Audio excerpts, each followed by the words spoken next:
Hello, how you doing, and welcome back to the channel.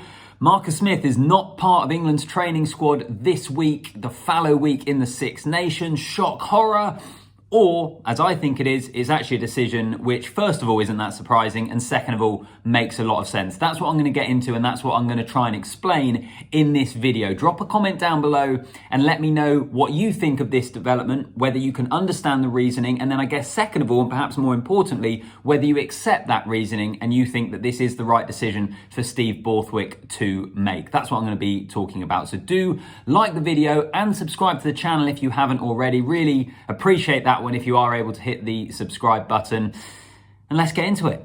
So if you're catching up on this news, this is the training squad that Steve Borthwick has confirmed today. On Tuesday, they're having a couple of days training camp down at Brighton College. The irony of that being that was where Marcus Smith went to school.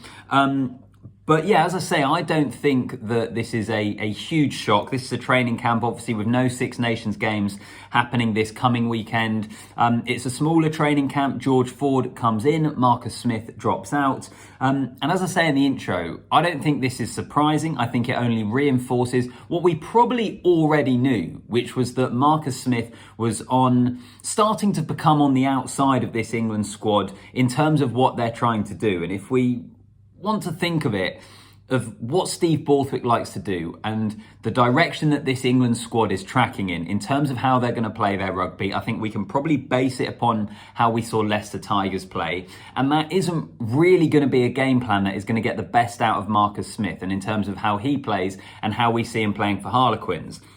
And I think there's this clamour and this desire for a lot of people to see England playing in a way that we see Harlequins playing, which makes total sense because Harlequins play a really attractive brand of rugby. It's a lot more jouet. It's kind of playing from different areas of the pitch to where England are playing at the moment. And when the RFU appointed Steve Borthwick, I just don't think that was ever going to be the game plan, particularly at the moment where England are just trying to gradually build week in, week out. We saw that in Cardiff against Wales, where it was a very kick-heavy game. They're playing the territory. They're looking to pin their opposition back and win that kicking battle and that aerial duel. And I don't think that's a game plan that suits Marcus Smith, which is why I personally didn't really have an issue with him barely coming on in that game either. That was a game in Cardiff, a huge game for England. They really couldn't lose that with France and Ireland coming, where they had to play a fairly ugly looking game to do what they needed to do to get the win. And then Marcus Smith was chucked on at the end, and I know some people have had issue with him only being given 15 seconds or whatever it was. But, you know, look, this is professional sport. This is elite level international rugby.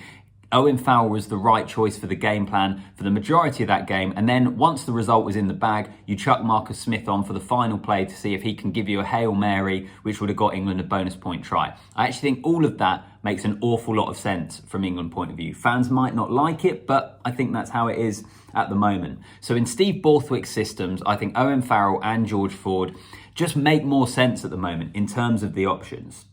Number two, and my second point on this, is game time.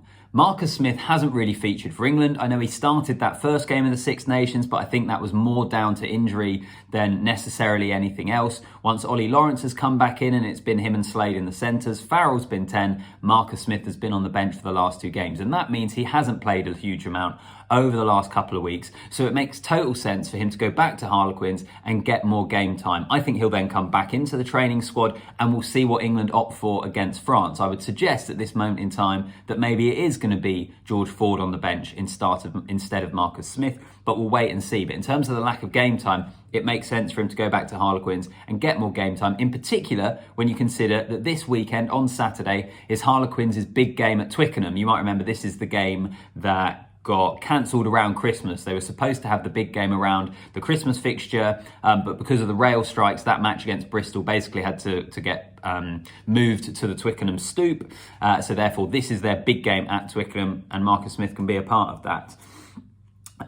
Finally, or not finally, next point is George Ford is kind of a trusted and reliable option for Borthwick. He was the guy who was the spearhead of the back line, at least, for the Tigers' revival and pushed them massively towards that Premiership title last year. I know George Ford didn't play a huge amount in the final because he got injured pretty early on, and he's only just recently in the last month or so come back from that injury.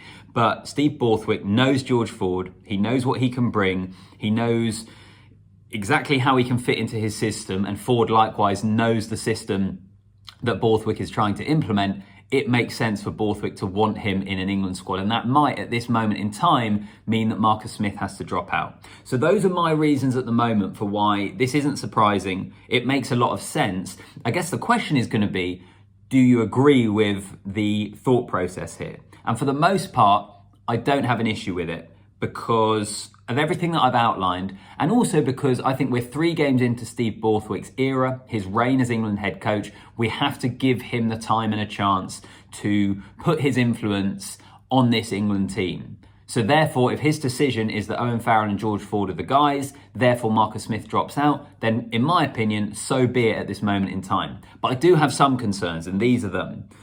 If you're trailing in a game and you've got George Ford and Owen Farrell as your fly half options, do you need that someone to unlock the game, which is what Marcus Smith in theory could bring? We haven't seen him do it a huge amount for England. I guess the match against the All Blacks at Twickenham, where England ended up drawing it, is probably our best example. He also had that game a couple of autumns ago against South Africa at Twickenham. There have been snippets of it. We haven't seen it on a consistent basis, but I think Marcus Smith does give you something completely different to come off the bench if England are trailing in a game, which Owen Farrell and George Ford don't do. I think they fit into the overall system that they're trying to implement better now, but when you're trailing, when you need a kind of last Hail Mary play, that's where Marcus Smith is better. And my second and final concern on this is George Ford's inclusion going to mean we see a revert to the Ford-Farrell axis that we saw for a long time under Eddie Jones? Because I think just when England have finally hit a point with Ollie Lawrence in the centres,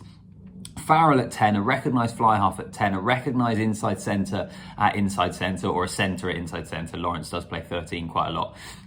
To then move away from that so quickly, I would feel quite uncomfortable with.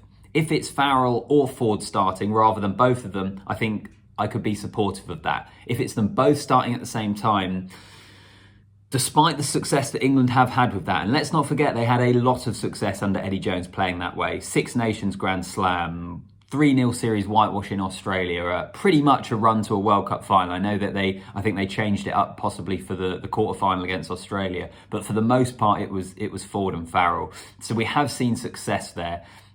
But I don't know, I just think maybe that's been and gone, and I like where we are now with having Ollie Lawrence and having Henry Slade. Those are my kind of general thoughts on it. As I said at the top of the video, this isn't really surprising. It makes a lot of sense based upon what Steve Borthwick is trying to do. Do you agree with it as a decision? I don't have a huge issue with it, but I wouldn't feel too comfortable if we're going to see Ford and Farrell starting together because of how we've unearthed Ollie Lawrence, and let's see what England can do building that partnership with him and Henry Slade or whoever else you want to play at outside centre. Drop a comment down below, let me know what you think, like the video, and please do subscribe to the channel. It's always really, really appreciated.